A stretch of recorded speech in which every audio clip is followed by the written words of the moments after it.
warahmatullahi wabarakatuh. Halo teman-teman, perkenalkan nama saya Diah Ayu Kartikowati dari kelas AM 1B Politeknik Negeri Semarang. Di sini saya akan menjelaskan tentang dasar-dasar perpajakan. Stay tune and keep watching.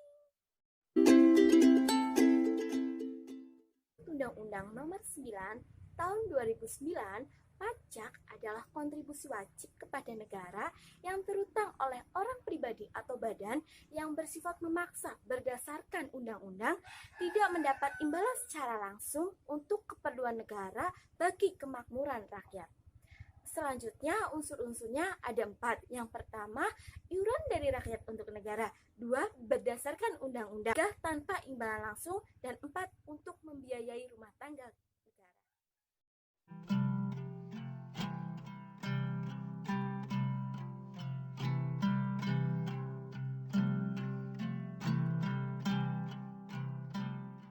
Fungsi anggaran yaitu pajak sebagai salah satu sumber pemerintah untuk membiayai pengeluarannya. Fungsi mengatur yaitu pajak mengatur kebijaksanaan pemerintah dalam bidang sosial dan ekonomi.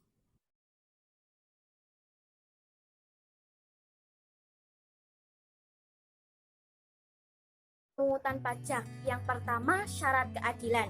Dalam pelaksanaan pemungutan pajak yaitu memberikan hak wajib pajak untuk mengajukan keberatan, penundaan pembayaran maupun banding kepada pengadilan pajak. Yang kedua, syarat yuridis yaitu jaminan hukum untuk menyatakan keadilan bagi negara maupun warganya. Yang ketiga, syarat ekonomis. Pemungutan pajak tidak mengganggu kelancaran kegiatan ekonomi. Yang keempat, syarat finansial yaitu biaya pemungutan pajak harus lebih rendah dari hasil pemungutannya. Yang kelima, sederhana, yaitu untuk memudahkan dan mendorong wajib pajak untuk membayar kewajiban pembayaran pajak. Contohnya, bea materai yang awalnya 167 macam tarif menjadi 2 macam tarif.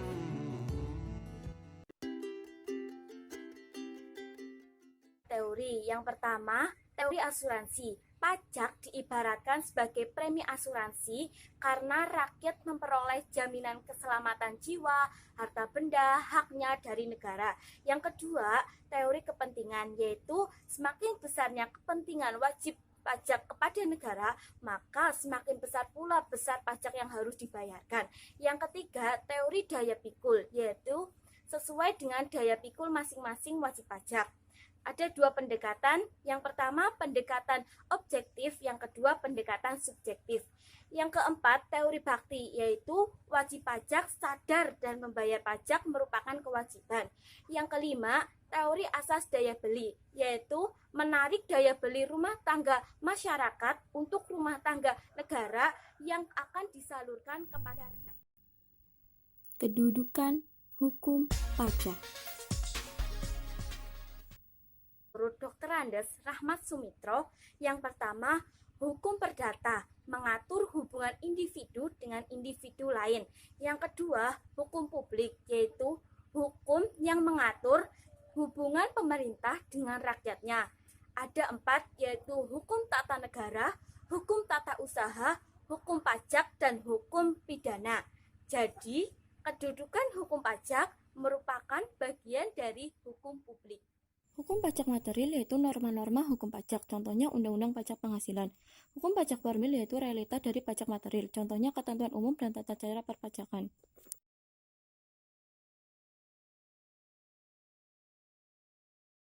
Ada 3 klasifikasi, yaitu menurut golongannya, menurut sifatnya, dan menurut lembaga pemungutannya. Tata cara pemungutan pajak. Pajak. Yang pertama, stelsel nyata, yang kedua, stelsel anggapan, dan yang ketiga, stelsel campuran. Nah, asas pemungutan pajak dibagi menjadi 3, yaitu asas domisili, asas sumber, dan asas kebangsaan. Besaran pajak ditentukan oleh Fiskas, wajib pajak, ataupun pihak ketiga.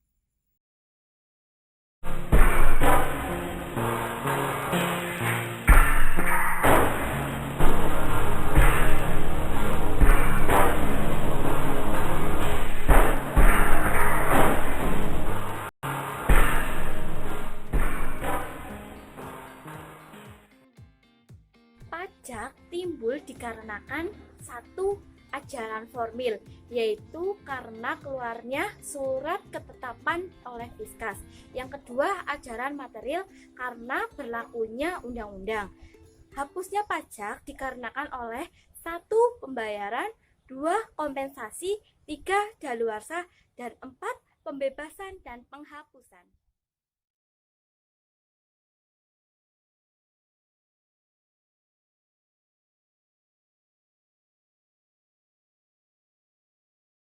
Berupa perlawanan pasif dan perlawanan aktif. Perlawanan pasif yaitu masyarakat enggan atau pasif dikarenakan satu, perkembangan intelektual dan moral, dua, sistem perpajakan yang sulit dipahami, tiga, sistem kontrol yang tidak dapat dilaksanakan dengan baik. Selanjutnya, perlawanan aktif yaitu usaha dan perbuatan wajib pajak untuk menghindari pajak. Ada tax avoidance dan tax evasion. Tax avoidance yaitu usaha meringankan beban pajak dengan tidak melanggar undang-undang. Selanjutnya, tax evasion yaitu usaha meringankan beban pajak dengan melanggar undang-undang.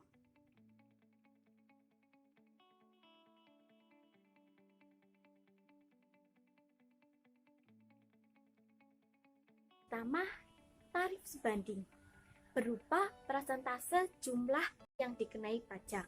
Contohnya, pajak pertambahan nilai sebesar 10%. Yang kedua, tarif tetap berupa jumlah yang tetap terhadap jumlah yang dikenai pajak. Contohnya, bea materai dan bilet giro dengan Rp3.000. Yang ketiga, tarif progresif. Semakin besar persentase tarif, maka pajak yang dikenai semakin besar. Contohnya, pasal 17 Undang-Undang Pajak Penghasilan Orang Pribadi Dalam Negeri. Dan yang keempat, tarif degresif.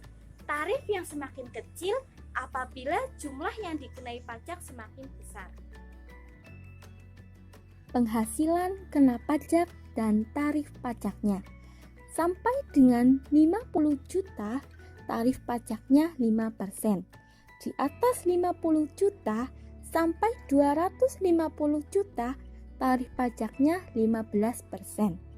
Di atas 250 juta sampai 500 juta, tarif pajaknya 25%.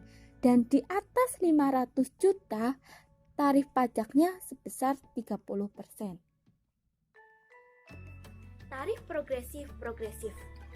Kenaikan presentasi semakin besar. 2. Tarif progresif tetap. Kenaikan persentase tetap. 3. Tarif progresif degresif, yaitu kenaikan persentase semakin kecil. Penjelasan dari saya tentang dasar-dasar perpajakan. Semoga bermanfaat untuk kita semua. Apabila ada kesalahan, mohon maaf yang setulus-tulusnya. Wassalamualaikum warahmatullahi wabarakatuh.